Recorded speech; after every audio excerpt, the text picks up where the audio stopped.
Joining us now is podcaster, commentator and Jewish advocate Raquel Leah. Raquel, thank you for joining us. I want to start off by asking you about what went to air on CBS, its flagship program 60 Minutes. It's being slammed for its interview with former hostage Keith Siegel, while host Leslie Stahl was asking him about his horrific experience in a terror tunnel. She appeared to suggest an excuse for Hamas terrorists. Listen to this. The terrorists became very mean and very cruel and violent. More so. Much more so. They were beating me and starving me. Do you think they starved you or they just didn't have food?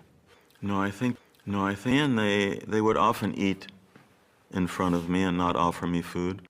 I mean, what's your reaction to this? I don't understand how a journalist can even suggest excuses for terrorists. It is absolutely shocking. Watching that, rewatch, every time I see it, I'm shocked.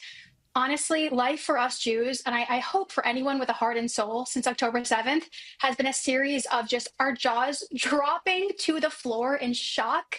I mean, Keith Siegel was held by Hamas. He's sharing the most humiliating, horrific details with her. He was sharing how they shaved his genitals and his head, how they starved him and beat him. He said to her face, "They beat me and starved me." And she responds, are you sure they starved you, or maybe they just didn't have any food? I mean, it is shocking. And she came into that interview absolutely biased. She kept calling the Hamas terrorists, militants. She kept blaming Israel and saying Bibi broke the ceasefire agreement. It was disgusting. And I hope that there is repercussions for what she did. It's terrible. And is this just another example of how the mainstream media has been failing in covering the war? Yes, and this is why no one trusts mainstream media anymore, why podcasters are growing. I'm a podcaster. I hope to grow even more. I mean, you can't make this up. I don't know who approved her saying that. How did she even think it was okay to say that? I cannot believe that Keith Siegel didn't get up and walk right out.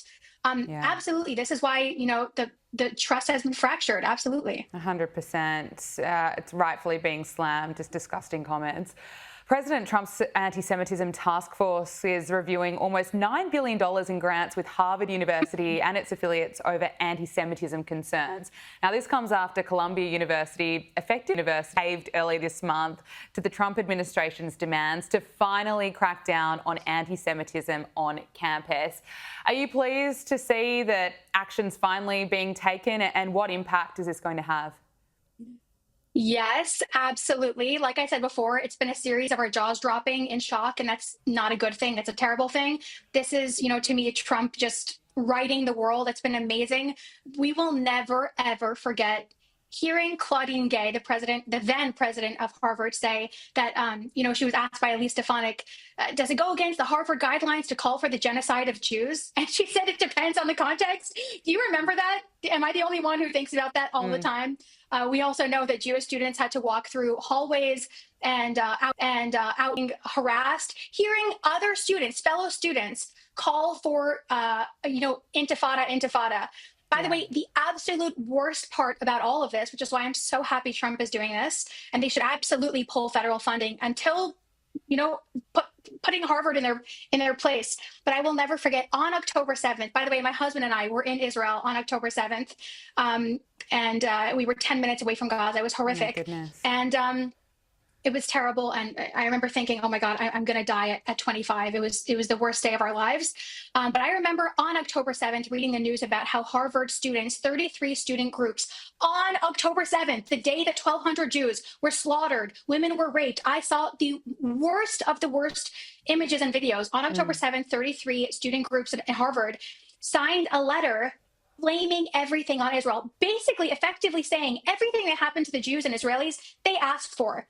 Nothing happened. There were no repercussions. The staff and the administration couldn't have cared less. So this is great news. And again, I don't want our jaws to drop anymore. So it's great to watch Trump, put the world back in order. Absolutely. Look, we had similar scenes here in Australia just the day after October 7, or 2 days after. There were protesters taking to the streets, anti-Israel protesters, blaming Israel before Israel even had the chance to respond to the October 7 terror attack. And it's just wild looking at some of these anti-Israel protesters. It's hard to understand why some of the most privileged students, say at Harvard or Columbia, seem to side with terrorists instead of a democracy fighting to survive? There's a moral rut here in America, all around the world. I believe it's completely connected to the dying of religion and how, you know, our conservative values have been failing. It was just shocking, and I'm so glad that Trump is doing this. I will never forget what Claudine Gay said that day, ever, ever. First Lady Melania Trump honoured recipients with the International Women of Courage Awards earlier this week, and former hostage Amit Susanna accepted the US State Department's 2025 International Women of Courage Award, where she called for global action to secure the release of the remaining hostages in Gaza. Take a listen. It is an incredible honor to stand before you today, but it is also a deeply painful moment. While I am here, my friends remain in the darkness. 543 long days and nights. They are still suffering, still waiting, still hoping. Their voices remain unheard, so I will speak for them. We cannot move forward until they are free. I vowed that if I would survive, I would never be silent. I would speak not just for myself, but for every woman who had been silenced. When I first told my story, I only wanted to raise awareness about the horrors of captivity and the terror of October 7th. But my story became part of a much bigger conversation. Such a powerful message, and it's been almost 550 days since October 7, 2023. We need every one of those hostages back. I have to tell you that this is of all the things we spoke about, this is the closest to my heart. Again, we'll never forget that day. And, you know, what happened to us Jews and Israelis was horrible enough to just know what happened to our people. But then the world's reaction to what happened to us, we didn't think it could get worse, but it made it worse. And I will never forget how the leading spokeswoman on, you know, anti-rape, specifically in zones of conflict and war, Jolie, this is her job, by the way. She's worked with the UN for over 10 years. She worked with UK officials for years on ending rape and ending sexual assault, specifically in areas of conflict. She has not said a word since October 7th, not a single word. Gabriella, I can't tell you how upsetting it is. I think about this all the time.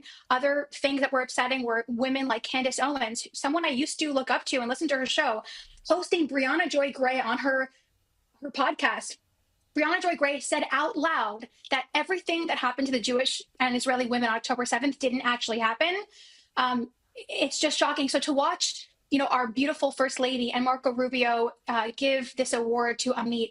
I don't know if you watched, Gabriella, the video of Amit, you know, writhing and wriggling and fighting the Hamas fighters as they were taking her, abducting her into Gaza. She absolutely deserves this award, and this is great news. Again, same theme. Watching the world being turned right up on its head is just so refreshing. So great news. And power to you for speaking out about this issue. Really appreciate you coming on Power Hour today. Raquel, Leah, really appreciate it. Nice to meet you. Thank you.